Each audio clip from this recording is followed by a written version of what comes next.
Welcome back to Lunch from Mar. Today we got the global artist coming live from Pollock, New Jersey. DH Worldwide. we're gonna talk about his album Desire, his EP Impulse, and what he got for 2019. Let's get it. They ain't ready for the storm yet. I'm running on these niggas. Leonard Fournette. I scale the world every day back to the doormat. I didn't hit the corner, I played cornerback. The greatest show on turf like Kurt Warner back. You working overtime to bring another quarterback. You play that pocket too long, you catch a Warren sack. So with this project Impulse, what would you say was your mindset while making it? Well, I call it Impulse because usually I plan everything, you know what I mean? Like how many tracks I want, what producers I want, what message I want to get across. This one was the total opposite. I just went in there and made music. So it was like basically just an impulse. Like, you know what I mean? I'm like, I want to put something out. Here, just started, just dropped the music. Now, was making a project only 6 tracks, so that was like a marketing strategy, or would you say that was just like these was leftover tracks from your album Desire from 2018? No, these are all new tracks. I did all the tracks with Wayne Campbell. Yeah, so pretty much I started in like September. I probably finished the last track like early January. Just put it out. Wow. Now, I know you dropped your debut album Desire in 2018. So what were some of the successes from that album in 2018? Like what did you take away from putting that album out? Well, for the most part, it was a big success for me because it was my first album. You know what I mean? It took me forever. You know, they say it take your whole life to make your first album. Yeah. So you feel me, to be able to come up with the concept, get the cover done, bring all the producers together, bring all the features together, and then have it come out like it did and hear the way it sounds, see how people receive it. Shit was monumental to me. Now, what's your plans for 2018 as far as like coming off the success of your debut album and dropping this? 19? I mean 2019, yeah, 2019. I'm just gonna keep dropping all year long. You know what I mean? Yeah, videos. I want to drop like a project every quarter. You feel me? Probably a couple more EPs. Then I want to do a full-length project. So Desire was 9 songs. Impulse was 6. I got another EP called Session 153 too. Okay. Yeah, now, where can that be found at? That's on all the streaming sites too. Okay.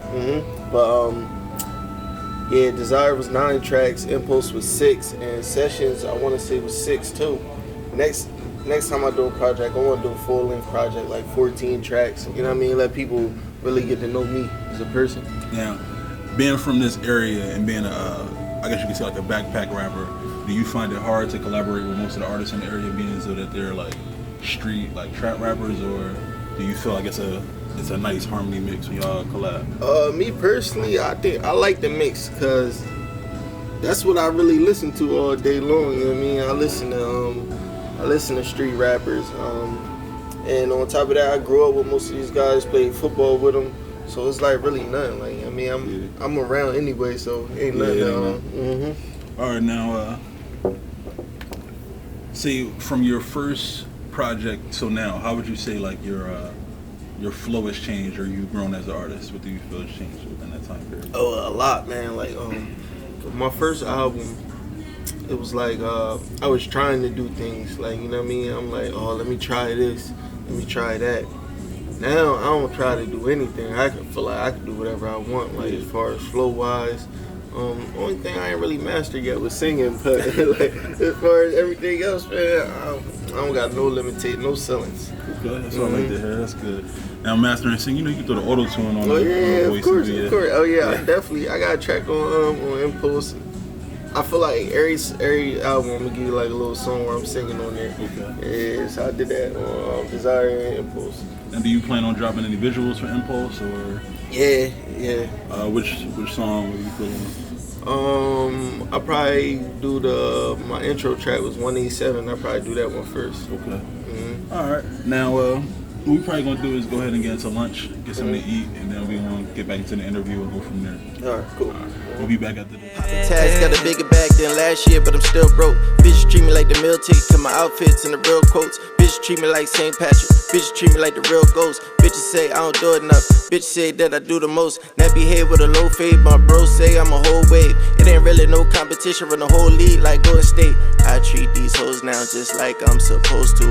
Bitch, you better act like you know who. I'm mesmerized about all the dream that I'm chasing, about all the time that I wasted, about all the time can't replace it.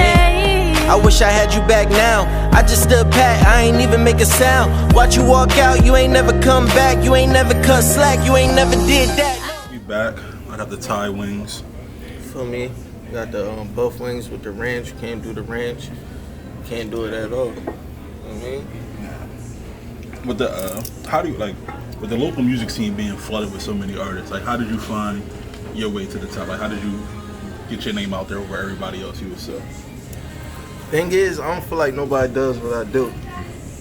I feel like when you hear my music, it sound like me.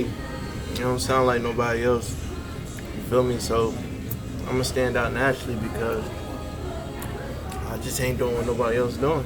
Found your own lane and stuck with it. Mm-hmm. I could dig that. Now, how do you feel like? What's your views on the local music scene? Like, how do you think Camden or South Jersey got a nice buzz coming, or do you feel like you still need to go away to get your buzz? I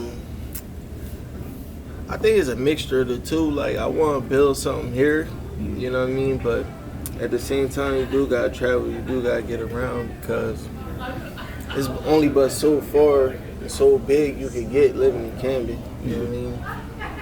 That's the facts. I mean, being from this area, as an artist from there, do you feel obligated to work with other people in this area, or is it just if it happens organically, it happens?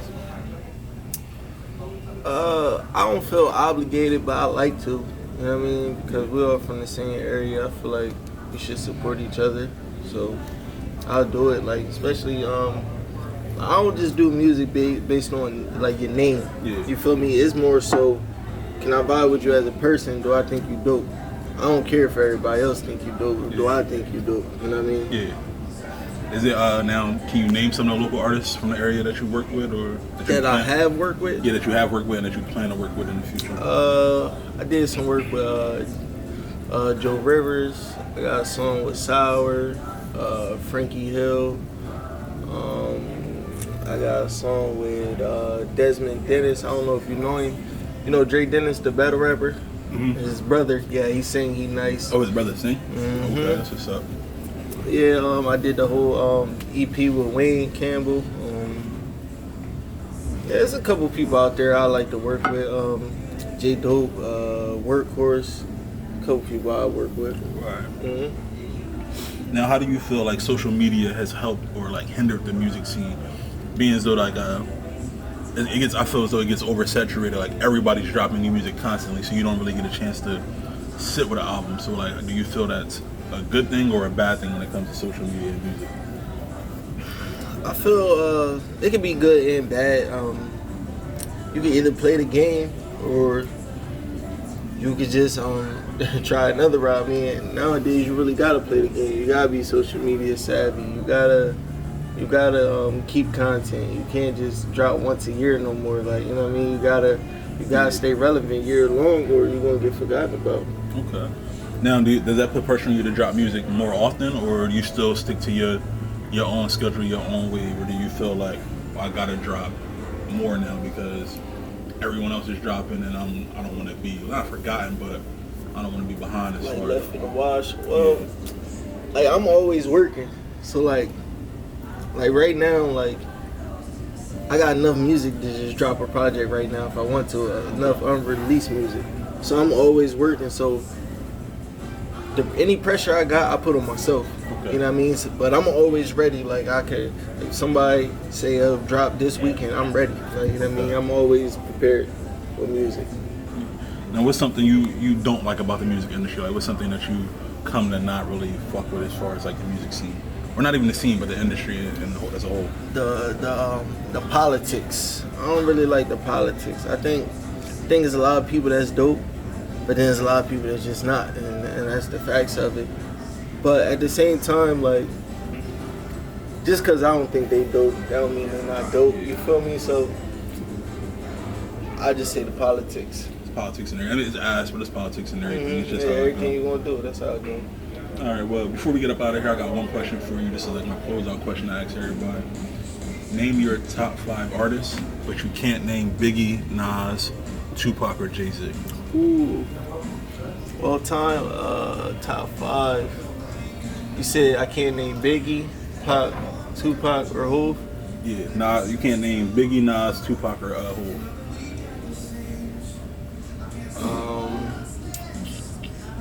I'm gonna go Kanye, Lil Wayne,